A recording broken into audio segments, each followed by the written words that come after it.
Hey guys, it's me Noah coming at you with another video. I'm here with the white man himself, showing your hands, big boy. The white hand man. Tell him what you're playing. Yes, I am. Sam, I am. I'm in a good mood. All right. You took a nap. You took a nap today, right? Yeah. I'm actually feeling really good. I got like 3 hours of sleep. Fuck you, Noah. Oh, same here. That's 4 hours of sleep. Yo, all right. So let's get this down. I'm playing Ritual Beast, all right, with little twists. If you read the title of the video, you probably know what the twist is. But I'm gonna keep it secret until you see it. Secret? Wow. I'm gonna just tell you because I'm bad at secrets. All right, we're playing Ritual Beast Demise. We're playing Demise card Demise because like I want to explain card choices in the monster lineup, and if like I'm playing Ritual Beast Demise, they're gonna know from the title anyway. It doesn't matter. So let's get started. So basically, like the reason why I'm playing like Demise in the deck is because I was like, all right, so Ritual Beast just like fusion a shit ton, get like a whole bunch of Ritual Beasts, get a shit ton of card advantage with Candlehawk, and then like stop your opponent from playing Yugioh on their turn, and then on your turn, and like ODKM. So card Demise, like if I just lowered the monster count a little bit, because obviously you don't want to have too high of a monster count, and the ban list just gave us Gold Sark to 3. So the Gold Sark's up, Demise lets you get in your card advantage. So if you open up Bricky, which is like a problem Ritual Beasts have, they can brick. You just play card, like you just normal summon one of your monsters, and then set your back row, and then card Demise, draw 3, and then you can set, and then your monsters go to the grave. If you have ambush, you get them. If you have them, like Lara or something, you have like a way to get them. So like basically just draw your traps, and then stay on your traps so you can like go hard. And Demise lets you see your cards faster, so you can go hard sooner. You know. Yeah. And traps are fun. No. Traps are fun. Like traps are bad, but like if you play a deck that revolves around traps, like traps are good. I'm sorry, like I delayed the video like a lot. All right, let's get started. So I just want to give like my reason. All right, so first we're playing 3 Ritual Beast Tamer, Elder. So Elder, and then we're playing 3 Candlehawk. I tried playing like 2 and 2 of these, and then like I felt like the deck was just was just bricking more often. So I figured you have to play 3 and 3 because like these 2 opening first turns like your best opening plays, normal, and then like you just go off. Like you get 2 searches, have a pillow on, not a pillow, ulti pedal fin on board, and then like you sit on that and like 4 back row, and then like you're good. So obviously 3 of the 3 ofs. I'm pretty sure most people know what Ritual Beasts do at this time. Gold Sark, extra normal summon, so straightforward. Then I'm playing only 2 Rampengu because I figured Rampengu doesn't let you get as many searches if you open up it in Elder, but it's still really good. It's probably one of the better for fueling your Vanish Zone, fueling your Graveyard. It's one of the better of the beasts, so I'm playing 2 of it, so you see it, but you don't, like you can see it if you draw it. Drawing it's good, but you can send it. Obviously, usually you want to banish it off Candlehawk, and then you can play it. So this is okay to see, but you don't want to see it too much, so that's why you're playing 2 of this and 3 Candlehawk. Then I'm playing 1 Apello. I'm playing Demise, so I'm not playing like 2 of this, like 2 of that. Like there's another version you can play. I don't have a build for it, but like you just play like because Gold Sarks are 3. So you play like 3 Gold Sark, like 2 Apello, like 1 Pedal Fin, 2 Win, because like you just like if you play 3 Gold Sark on like 2 or 3 Win, you're like Gold Sark Win is like game like is like a same combo you get kind of if you open up Elder Candlehawk, you get like 3 searches, like 2 searches, I think 1 or 2 searches, and like you end your board pretty well. But then you have to run a higher monster count, and so I'm trying to run like I still run pretty high monster count because you want to see your monsters to do your combos. But if you don't see your monsters but you see Demise, you still get like plays. So like this deck has like a lot of really good consistency. I'm 1 Pedal Fin, banish, bounce, banish from hand to bounce cards, banish from your grave to boost attack. I feel like do I need to go like super in depth with like what the Ritual Beasts do? Like I feel like most people watching it already know kind of what Ritual Beasts would do at this point. No, and if anything, I'll put a link to the last Ritual Beast video. Yeah, the last Ritual Beast video we did, like I went like really hard like explaining what every single card did. 1 Lara, 1 Win, and 1 Zephyr Pilica. These are just your names. You could possibly, like this, again, Demise deck, so I'm trying to run like, since it was Demise, I'm trying to run like as little, like the least amount of monsters I can, but also the most amount of monsters to maximize potential, and so that's what I found with the ratios. I did like a lot of testing with this deck, because like I just like, the Megatons came out, so I was finally able to get strikes, I was finally able to like put the deck together like IRL, but like I had the deck online for a while and I was testing it. That's it for the monsters under the spells. We're actually running a small spell count, but still decent size. 3 Demise, namesake of the deck. You know, your like best thing ever is like if you open like a pillow or like Candlehawk, you like normal summon this, Demise, draw like set your back row, Demise, draw 3, set more back row, and then just like you know just sit in your back row so you draw like a combo piece. Like if you open up Demise and Gold Sark, it's like really good because like if you open up Demise, Gold Sark, Canahawk, usually you can just like play Canahawk, banish something. So like you always just like banish this off the Canahawk and then banish this off the Gold Sark, and then like you draw so much back row, you just sit on back row for 2 turns, get these to the hand, because you like your trap decks, you make your opponent play slower. You get these to your hand, and then you can just go off. So like you can slow your opponent down and then go off. If you open up like really bad, like a really bad opening hand would be like Canahawk, this Gold Sark, and like 3 other traps. Like that's a bad hand, but like you can still like sit on that because you have Demise. And then so 3 Demise, namesake, 2 Gold Sark. Yard, like Gold Sark's really good in this deck, but I figure like it's basically like another Canahawk, only it doesn't give you a Ritual Beast name. So like it lets you do plays, but I only want to run 2 of it because like it's not necessary, but it's just like a really great boost the deck has, being able to play 2 of it or 3 of it if you wanted. But since I'm playing like I'm more focused on the traps and the monsters than the monsters, like I'm only playing 2 Gold Sark.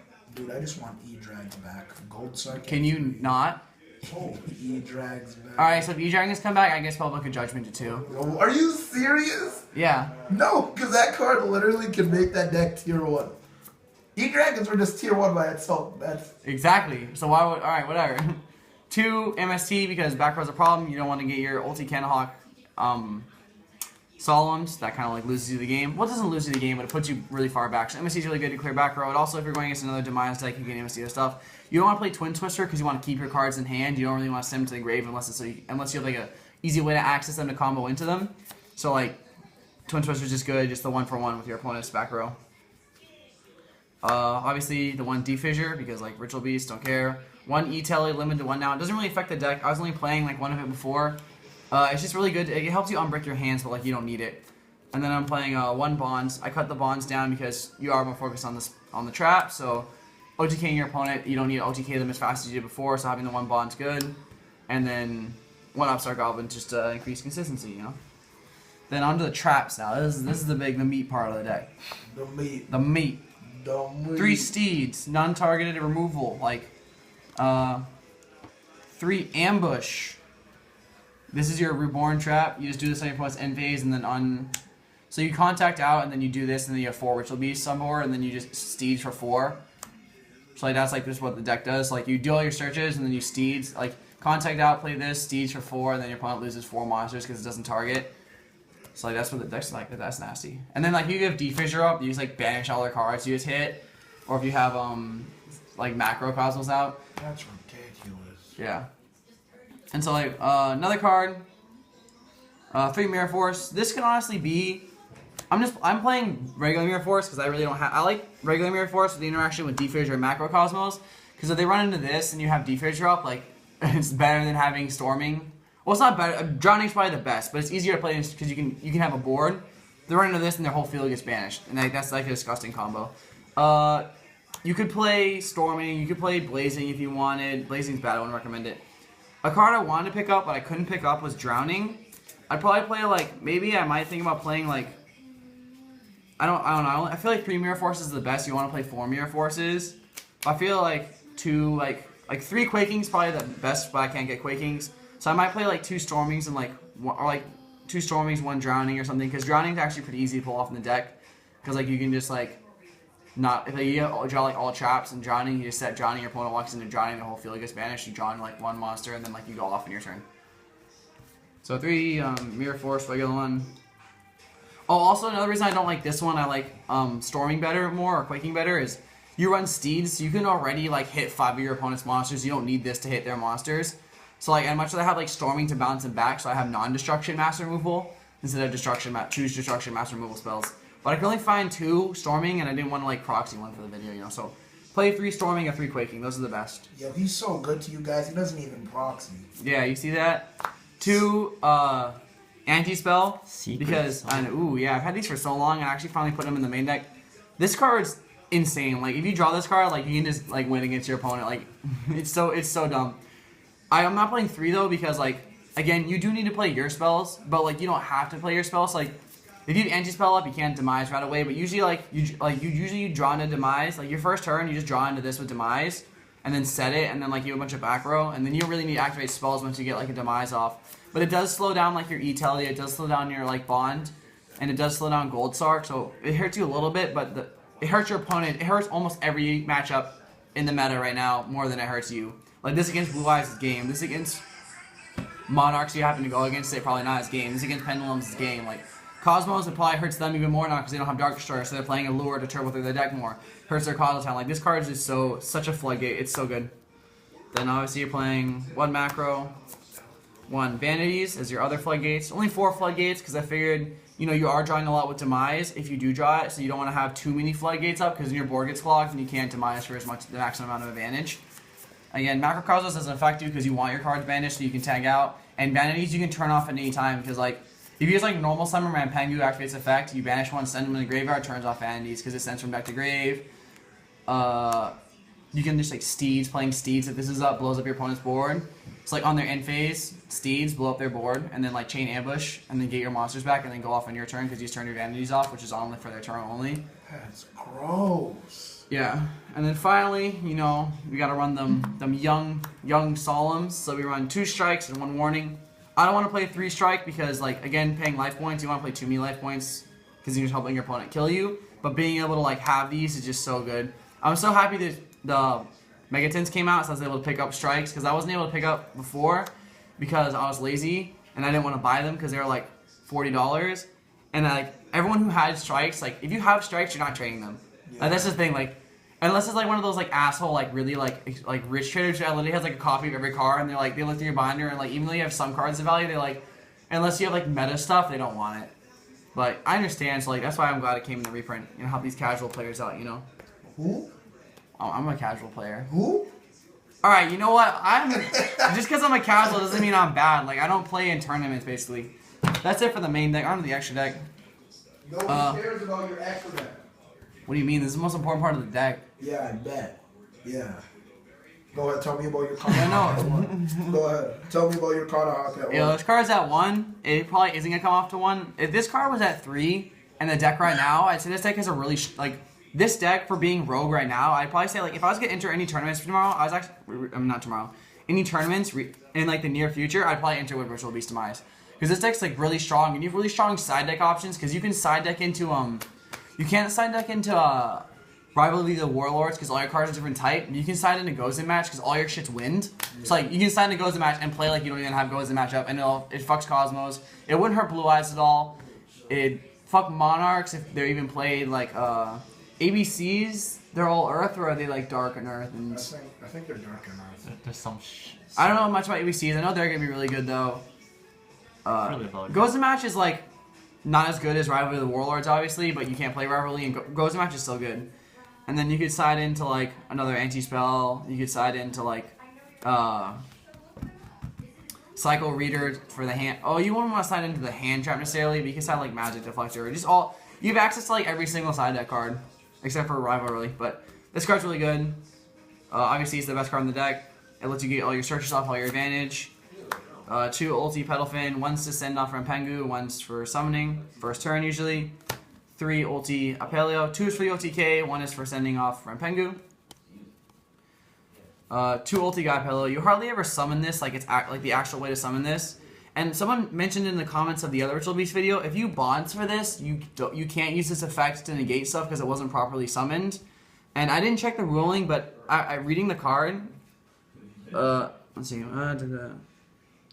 Yeah, okay. So if it's summoned properly, it says it gains the effect. So if you don't summon it properly, it's like so if you summon it with bond, they probably added that so you couldn't just bond this card out and like have a solemn judgment.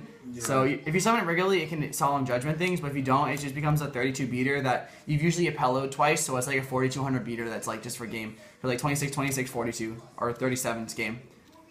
So it's just part of the OTK, and then one of them's obviously you banish off Rampengu to send your tamers to your graveyard. Onto the extra deck cards.